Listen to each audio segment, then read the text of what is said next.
E aí, gente? Na última segunda-feira, nosso querido Ciro Gomes deu entrevista ao programa Roda a Vida. Como de costume, ao se entranhar em assuntos econômicos, orçamentários e contábeis, Ciro acabou falando um monte de coisas que podem ser vistas como besteiras ou simplesmente sem sentido. Vamos aqui rapidamente analisar algumas dessas falas. Quando o PT quis fazer o impeachment do Fernando Henrique, eu falei isso, fiquei contra. Porque remédio para governo ruim não é impeachment. Depois, quando fizeram o impeachment da Dilma, eu fiquei contra porque o fato jurídico da Dilma simplesmente foi uma fraude. Uma jogada, uma interpretação de contabilidade, que eu não estou apoiando, eu não tenho um dia de déficit na minha vida, mas que todos os governantes fizeram com assentimento formal do Tribunal de Contas da União. Portanto, a base jurídica não tinha. A Dilma se... Bem, ao falar que no impedimento da Dilma não havia elementos jurídicos, Ciro dá como argumento um suposto entendimento do Tribunal de Contas da União perante supostas condutas de Lula e Fernando Henrique quando presidentes. Segundo Ciro, Lula e Fernando Henrique também teriam praticado pedaladas fiscais, e isso teria sido visto como algo normal pelo Tribunal de Contas. Esse argumento dado pelo Ciro é bastante simples de ser derrubado, na medida que é sabido que as pedaladas só foram descobertas após uma auditoria do próprio Tribunal de Contas em 2014. Ato contínuo, se o fato era desconhecido antes de 2014, por obviedade, não se pode dizer que o Tribunal de Contas era condizente com tais práticas.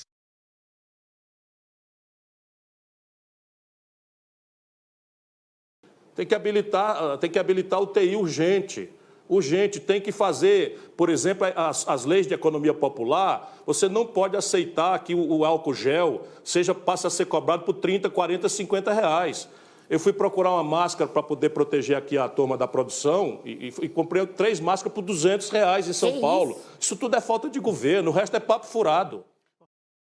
Aqui uma fala que nos remete a uma clássica frase do filósofo Thomas Sowell: a primeira lei da economia é a escassez. E a primeira lei da política é ignorar a primeira lei da economia. Ao querer controle de preços para o álcool em gel, Ciro demonstra não entender o básico do assunto. Chega a ser enfadonho ter que explicar isso, por ser algo que até uma criança de 5 anos é capaz de entender. Quando a demanda por algo aumenta, a tendência é que o seu preço também aumente. Impor um teto de preço somente vai fazer com que esse algo desapareça mais rapidamente do mercado, prejudicando a população que precisa do bem ou serviço. O aumento de preço serve como uma sinalização ao produtor, uma sinalização de que ele deve aumentar a produção desse bem ou serviço em questão. O governo, ao proibir o aumento de preço, simplesmente faz com que o produtor perca essa sinalização e o incentivo para produzir mais. Vamos a um rápido exemplo para mera ilustração. Suponhamos que em um dado país a oferta e demanda por álcool em gel seja de 10 milhões de frascos. Pelo modelo de oferta e demanda, sabemos que o equilíbrio entre os dois se dará a um certo preço X. Agora, suponhamos que a demanda por álcool em gel aumente bruscamente. Digamos umas 5 vezes a sua demanda natural. Se a oferta total é de 10 milhões, o que diabos vai ocorrer com o preço? Sim, ele obviamente vai disparar. Pergunta 2. Se a demanda por frascos de álcool em gel é agora de 50 milhões, o que precisa ocorrer? A oferta aumentar para 50 milhões. Um político burro impor um teto de preços. Se você não tiver algum retardo mental, vai responder que a necessária é a primeira opção. Pergunta 3. Se o necessário é aumentar a oferta de álcool em gel, como isso pode ser alcançado? Resposta: incentivando os produtores a produzirem mais. E como isso ocorre? Permitindo que os preços aumentem. Pergunta 4. Mas se os preços estão aumentando, como fica a situação dos pobres, que também precisam do álcool em gel? Resposta: o governo pode muito bem comprar em grandes quantidades e sair distribuindo à população mais pobres. O crucial,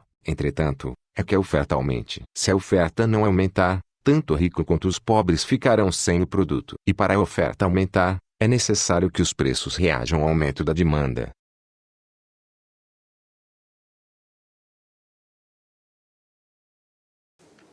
Eu tenho uma resposta mal criada e uma resposta fina. Pode fazer as duas. Que você tem. A resposta mal criada, eu vou fazer só por argumento. A resposta mal criada é o seguinte: não existe na literatura e em nenhum país do mundo,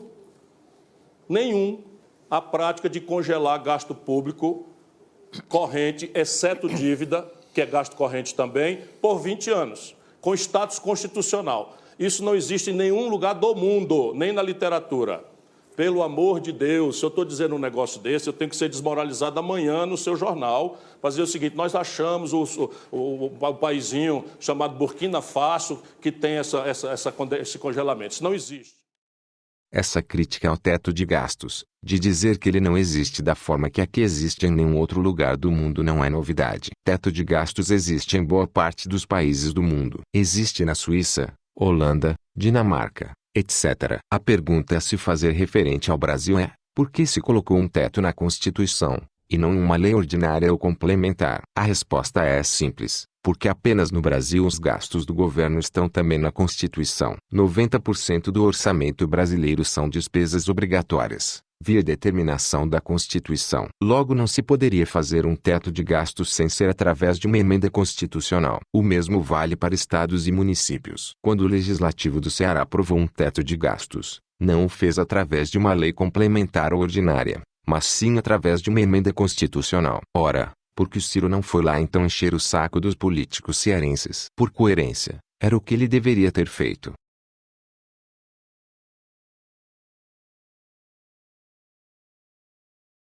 Segunda questão básica é a seguinte, meu companheiro. O grande problema brasileiro, se nós olharmos a orçamentação, não é o gasto público, o investimento, que está no menor nível da história. O grande problema brasileiro é que leva quase metade do orçamento brasileiro é juro para dívida. De novo a velha esparrela de que metade do orçamento brasileiro é juro para banco. Ele sabe que isso é uma lorota, mas ainda assim continua a repeti-la na esperança de angariar leigos. Para resumir uma longa história, algumas coisas precisam ser entendidas. 1. Metade do orçamento não é despesa com juros, e sim a soma das despesas de juros, amortização e refinanciamento. 2. Quase metade do orçamento brasileiro é receita que o governo obtém através de empréstimos do mercado. 3. É com esses empréstimos que o governo paga a sua dívida e também suas despesas primárias, já que o governo tem déficit primário desde 2014. 4. Se você entendeu os 3 itens anteriores, entendeu que o governo não teria um único centavo a mais caso a dívida pública assumisse amanhã.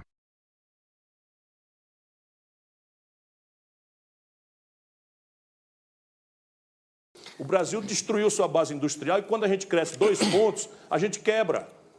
E é o que nós estamos vendo. Todo mundo agora botando a culpa no coronavírus. 50 bilhões de dólares foi o déficit em transações correntes do Brasil ano passado, que não tinha coronavírus, em 2019. Isso simplesmente precificava que o dólar ia subir. Todo mundo que não está jogando, especulando ou a serviço da especulação já sabia. Ciro aqui faz uma ligação entre desvalorização cambial e o déficit em conta corrente do balanço de pagamentos. Essa relação de causa e efeito não pode ser feita assim de modo tão simples. Vamos a algumas considerações sobre o mercado de câmbio para que isso possa ser entendido.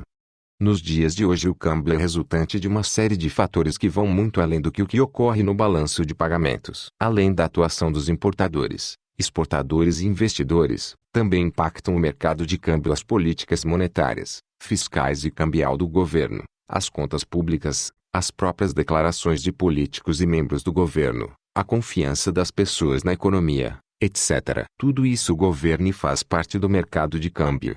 O mercado de câmbio, por sua vez, é dividido em mercado à vista e mercado futuro. Grosso modo, no mercado à vista são realizadas operações como exportações, importações, remessas de lucros, entrada de investimento estrangeiro, etc. Já no mercado futuro ocorrem operações como swaps cambiais, contratos de hedge, etc. O mercado à vista é onde os agentes realizam suas operações práticas do dia a dia, enquanto que o mercado futuro é o ambiente onde os agentes econômicos buscam geralmente se proteger das oscilações cambiais. Simplificando as coisas, o mercado à vista tem a ver com o que ocorre no balanço de pagamentos. Já o mercado futuro, não. Para se ter uma ideia de que não se deve dar exagerada importância ao balanço de pagamentos nos dias de hoje para a definição da taxa de câmbio, basta ligar o que foi dito anteriormente com a informação a seguir. No Brasil, o mercado futuro de câmbio tem mais que 2 vezes o tamanho do mercado à vista. Ou seja, o que ocorre no mercado futuro tem mais que o dobro de influência para o valor do câmbio do que o que ocorre no balanço de pagamentos. Após essa breve explicação, Fica claro que Ciro Gomes faz um magnífico simplismo ao querer justificar a desvalorização atual do real com o déficit em transações correntes. Porém, a falta de fundamento na afirmação de Ciro Gomes não para por aí. Isso porque a simples existência do déficit em conta corrente não é sinônimo de balanço de pagamentos deficitário. Por exemplo, se o déficit em conta corrente está sendo coberto por um superávit na conta financeira, não há que se falar em pressões cambiais advindas do balanço de pagamentos. E é exatamente isso que se verifica quando analisamos os dados. Vejamos. Em 2019, houve saídas líquidas de dólares pela conta corrente do país no valor total de 50,7 bilhões. Porém, houve entradas líquidas de dólares pela conta financeira do país no valor total de 53 bilhões. Em suma, entraram mais dólares do que saíram do país em 2019. Conclusão. Não se pode culpar o balanço de pagamento pela atual pressão altista da nossa taxa de câmbio.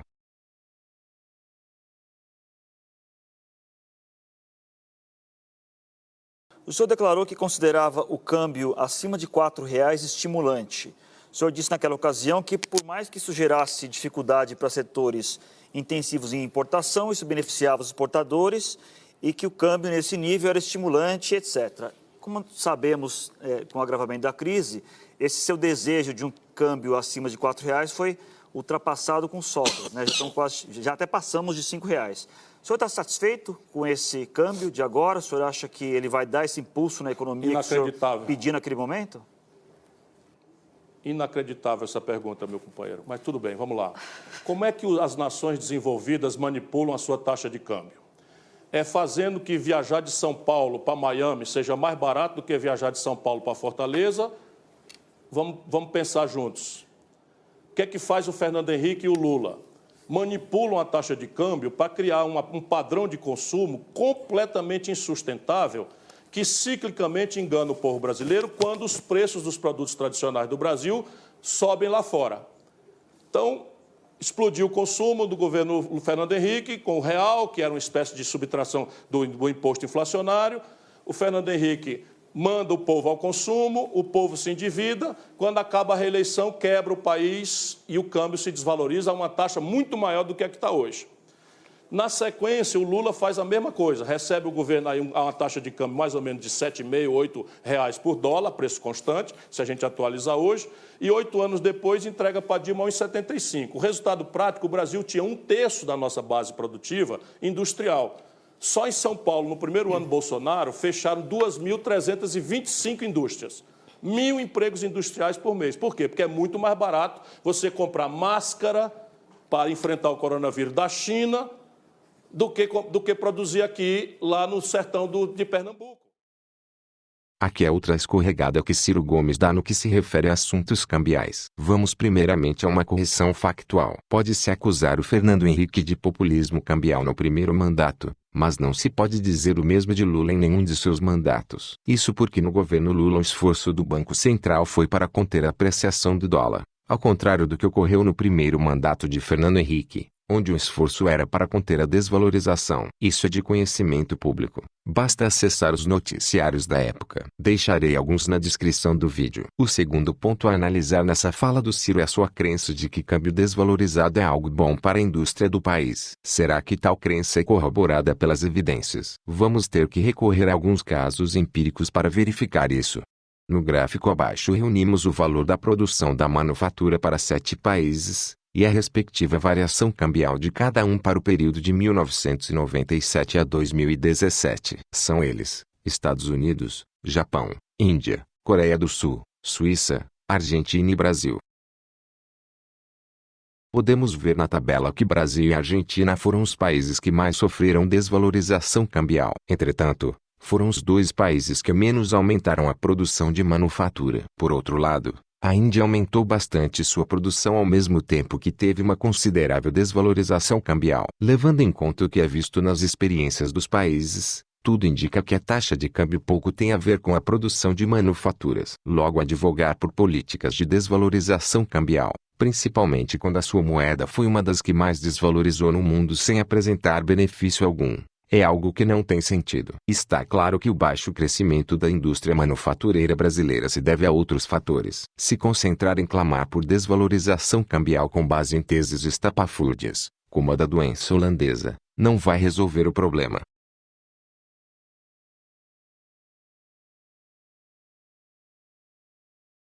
O Brasil precisava e precisa, daqui 3 anos vamos estar falando de novo disso, reformar o sistema previdenciário. O que está aí não é nada de reforma e acabou com a previdência dos pobres por uma circunstância simples, para não estender muito a conversa. Se você conhecer o Brasil como eu conheço, e a periferia, por exemplo, de São Paulo, ou os sertões do Brasil, como eu conheço profundamente, intimamente, você sabe que 65 anos de idade mínima, com 40 anos de contribuição inteiriça, integral, contínuas, para merecer aposentadoria, ninguém pobre do sertão e da periferia atinge. Portanto, quem votou a favor dessa aberração é contra o povo. Mas e tudo que eu tinha para dizer sobre isso, eu já disse, e o meu partido...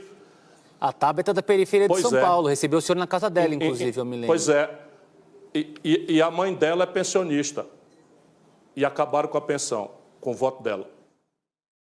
Por fim, a questão previdenciária. Ciro repete os mesmos argumentos errôneos que foram feitos na época da tramitação da reforma da Previdência. Dizer que a expectativa de vida em tal lugar não chega a 65 anos para contrapor uma reforma previdenciária é um argumento falacioso, pois a expectativa de vida ao nascer não é levada em conta para fins previdenciários. O que é levado em conta nesse caso é a expectativa de sobrevida de uma pessoa quando ela chega aos 60 anos, o que no Brasil é de 22 anos. Ou seja, alguém que no Brasil chega aos 60 anos tem expectativa de viver até os 82 anos. Sendo que tal sobrevida muda muito pouco, independentemente de a pessoa morar no Nordeste ou no Sul do país. Outro erro do Ciro é dizer que um pobre precisará de 40 anos de contribuição para se aposentar, quando na verdade precisará apenas de 15. Quem precisará de 40 anos de contribuição são aqueles que possuem rendas mais altas e querem se aposentar com salário integral. Entretanto, as mentiras do Ciro neste caso não são o mais curioso. O curioso mesmo é ele reclamar dos 40 anos de contribuição,